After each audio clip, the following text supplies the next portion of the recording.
To my YouTube listeners, if you haven't subscribed to the channel yet, please subscribe. It'll make a big difference for the Chassidic Story Project. This is the Chassidic Story Project with Barak Hullman, podcasting from Jerusalem, Israel. This podcast is sponsored by listeners just like you. To become a supporter of this podcast, please go to HasidicStory.com, HASIDIC story.com. You'll never know, you'll never know, you'll never know, you'll never know. Shalom Aleichem, my sweetest friends. More Chassidic stories from the holy city of Jerusalem. You know, when normal people meet each other on the street, they'll say to one another, "How you doing?" And for the most part, people don't really answer the question. In my circles, they'll say, "Baruch Hashem." And if chas v'shalom, God forbid, somebody actually wanted to share their problems with you, a lot of people wouldn't have the patience to listen. But amongst Chassidim, when they meet one another,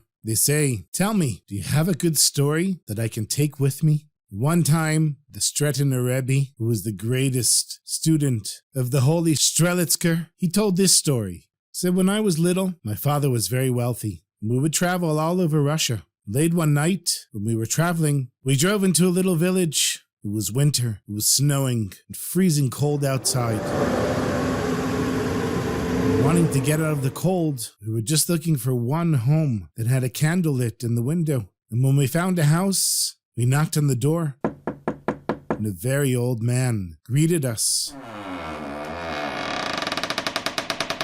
Shalom Aleichem, Aleichem Shalom. He was so happy to see us. There was so much warmth in his eyes. There was something so special about him. We ended up not sleeping very much that night. We stayed up all night talking with him. The next morning, when we were about to leave, my father, of course, was a chassid. He says to the old man, "Please, before we go, can you please tell us a story that can carry us until Mashiach comes?" And this is the story that the old man told the father of the Sanz Rebbe and his son, who would one day become the Rebbe. The old man said, "When I was a little boy, I also traveled with my father. And in those days, Jews were not permitted to live in the cities unless they were very wealthy. When we traveled in the country, my father and I wore big yarmulkes, big kippot, and let our tzitziot hang out. But that was only in the country. When we went into the big city, I'm sorry to say that we would put our tzitziot inside of our shirt and take off our kippot and put on hats to fit in with the other rich Russian men. One time we went to St. Petersburg and we checked into the fanciest hotel in the city. When we got there, of course, we didn't look like Jews. It's true my father had a beard, but so did every man in those days. He wore a top hat and a beautiful suit, and his tzitziot he had tucked into his shirt so nobody could see. And even though wealthy Jews were permitted to be in the city, we were still scared. And late one night, while we're sleeping in the fanciest hotel in St. Petersburg, the strangest thing happened. From all corners of the city, we heard the sound of a shofar blowing.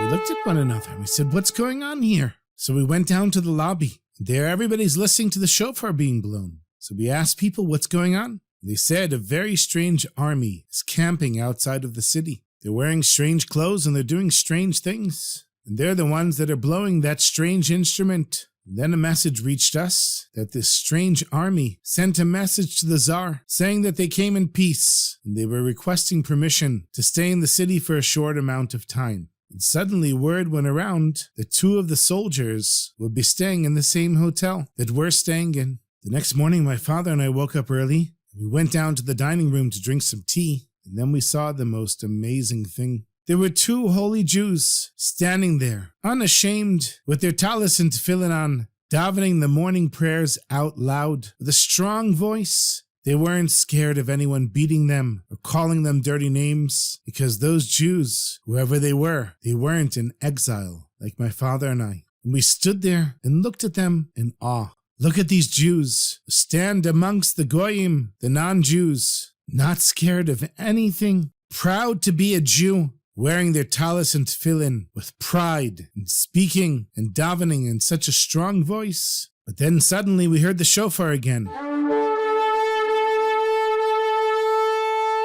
The The two men took off their tefillin and their talesim, wrapped them up, and they were gone before we even had a chance to ask them who they were. And then that evening we heard a knock at the door, but it wasn't a strong type of knock. It was a very gentle knock.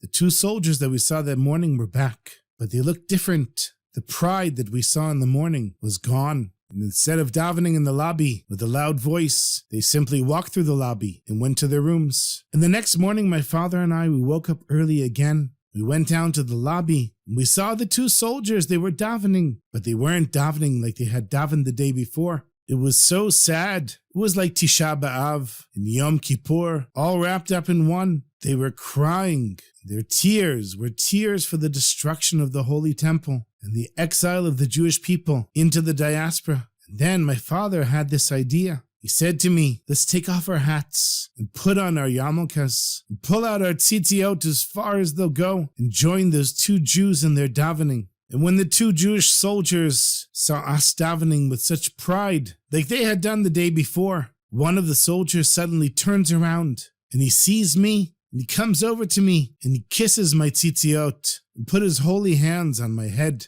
And when they finished davening, my father started speaking with them in Yiddish, but they didn't understand Yiddish. So he spoke with them in Russian. They didn't understand that either. So he says to them in Hebrew, Mi atem, who are you? They said, we are from the 10 lost tribes of the Jewish people, the 10 holy tribes. And we're waiting to go back to the holy city of Jerusalem. Every morning in Shemayim, in heaven, the whole world is put on a scale to see whether the good deeds outweigh the bad deeds. And we'll be able to come back to the Holy Land and the holy city. And yesterday morning, there was a voice in heaven. For the first time, there are more good deeds. And so we 10 tribes, we walked out together. We said we're going back to Jerusalem. And we came here to Russia, to this town, to this city. We stood on the outskirts of the city. We were telling the Tsar, we are here to pull the Jews out of their slumber, to pull them out of their deep sleep, and wake them up,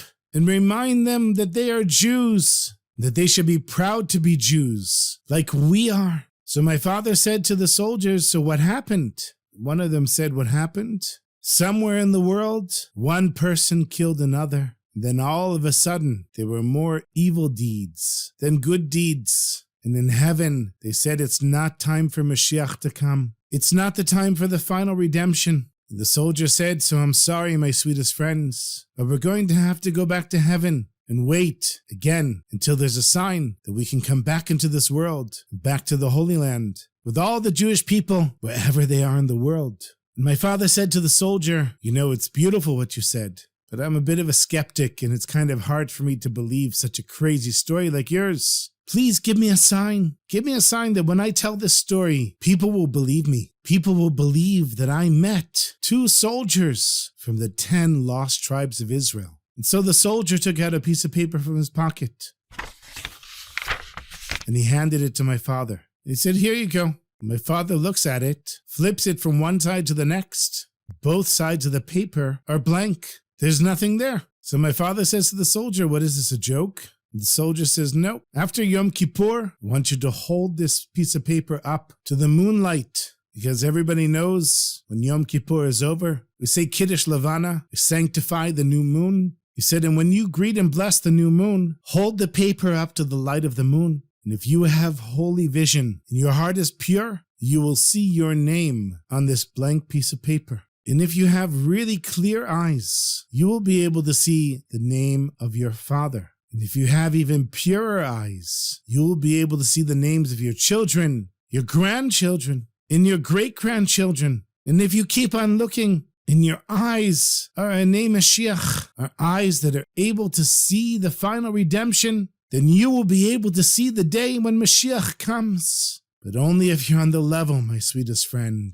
But only if you're on the level. And so, in awe and gratitude, my father took the paper from the holy soldier who had come down from heaven from one of the 10 lost tribes. My father was a follower, he was a Chassid of Reb Mordechai Neshchizer. And Chassidim would say that there are 3 people who knew when Mashiach was going to come. Yaakov Avinu, our father Jacob, Yechezkel Hanavi, Ezekiel the prophet, and the Rebbe, Reb Mordechai Neshchizer. Now how could that be? And the answer was, since my father was a Chassid of the Rebbe, and he knew the Rebbe had true holy vision, had Mashiach eyes, he brought this piece of paper back to his Rebbe and told him what the Jewish soldier had told him back in St. Petersburg. And all Yom Kippur, the Rebbe and the Chassidim were waiting for the blowing of the shofar to signal that the holiday was over. All of the Chassidim went outside and blessed the new moon, saying Shalom Aleichem, Aleichem Shalom, Siman Tov Mazel Tov. And then Reb Mordechai said to my father, hold the blank piece of paper up to the moon. And he saw his name, Mordechai ben Dov Ber. And then he saw the names of his ancestors, going all the way back to Avraham Avinu, Abraham our father. And then the Rebbe began to read the names of his children and grandchildren, Yitzchak ben Mordechai, Yosef ben Mordechai. And he continued with his great-grandchildren and his great-grandchildren. And then he stopped and he said to the Chassidim, come quickly, light a candle and hold the candle very close to the paper. And the Neshchizer looked deeper into the paper, and then he took it and burned it from the flame of the candle. And the Chassidim see this holy, blessed piece of paper go up in flames. They look at the Rebbe and they say, Rebbe, what did you do? He said, I saw when Mashiach is coming, but it's not information for everyone to know. And so my eyes saw it, but your eyes cannot. And that's why I had to burn the paper. You know, friends, paper that has letters on it, it's holy. But a blank piece of paper can be even holier. When you find a blank piece of paper, hold it up against the candle of your soul. Find your name, find your father's name, and cry out to Hashem to connect you with your forefathers, Avraham, Yitzchak, and Yaakov, Moshe and Aaron, Yosef and David. And when we're all able to be the candle for one another, then on that day, Mashiach will come. And with that, the old man finished his story. He turns to my father and he says, so here's a story to carry you until Mashiach comes. And now your job is to share this story with others, just like I did for you.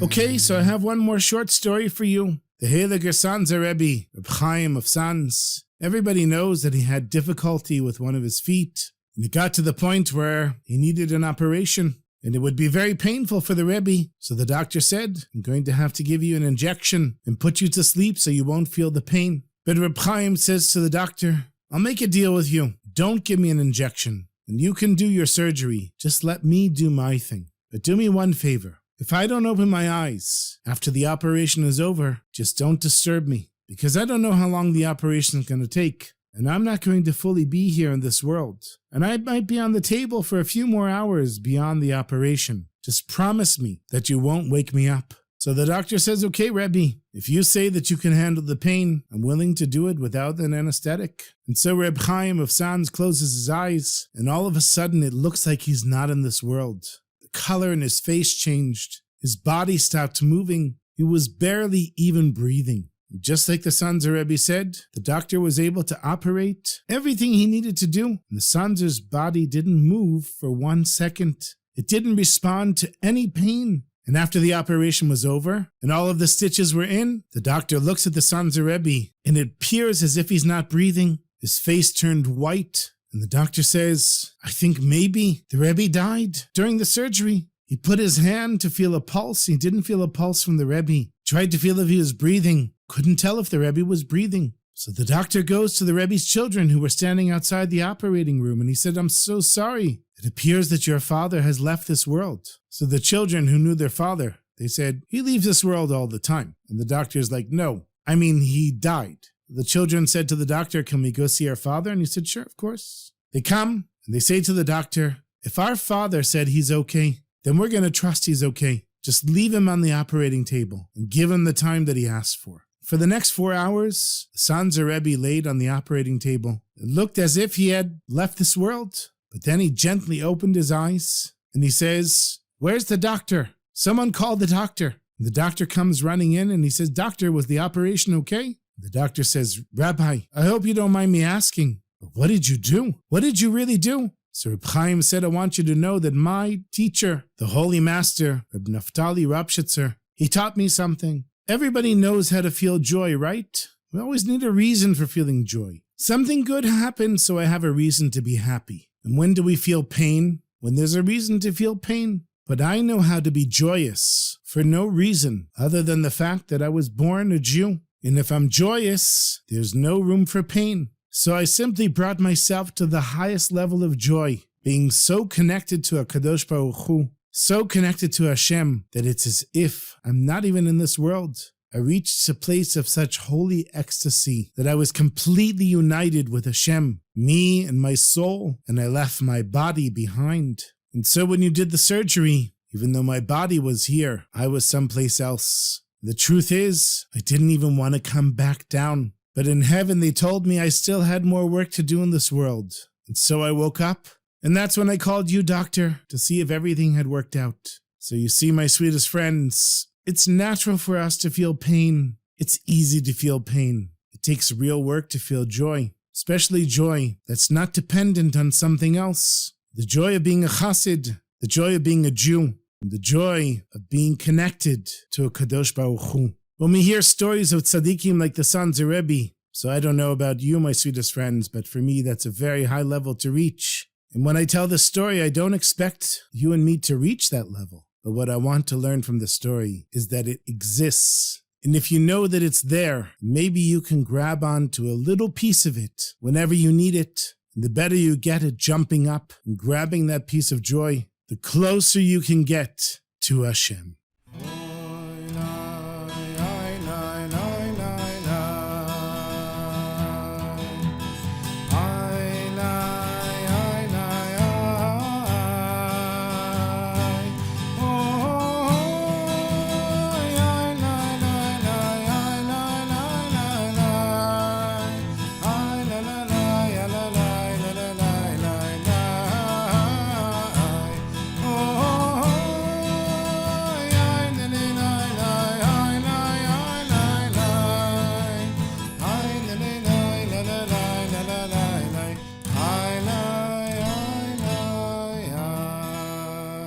Thank you so much for listening, my sweetest friends. As always, please continue sharing the podcast. I see every week the numbers are growing and more people are listening. And even more people are stopping me on the streets of Jerusalem to say hi. So thank you for listening and thank you for sharing. And to all the contributors of the podcast, thank you so much for your contributions. If you'd like to become a contributor, just go to my website. And until next week, my sweetest friends, have a beautiful Shabbos and sei gesund.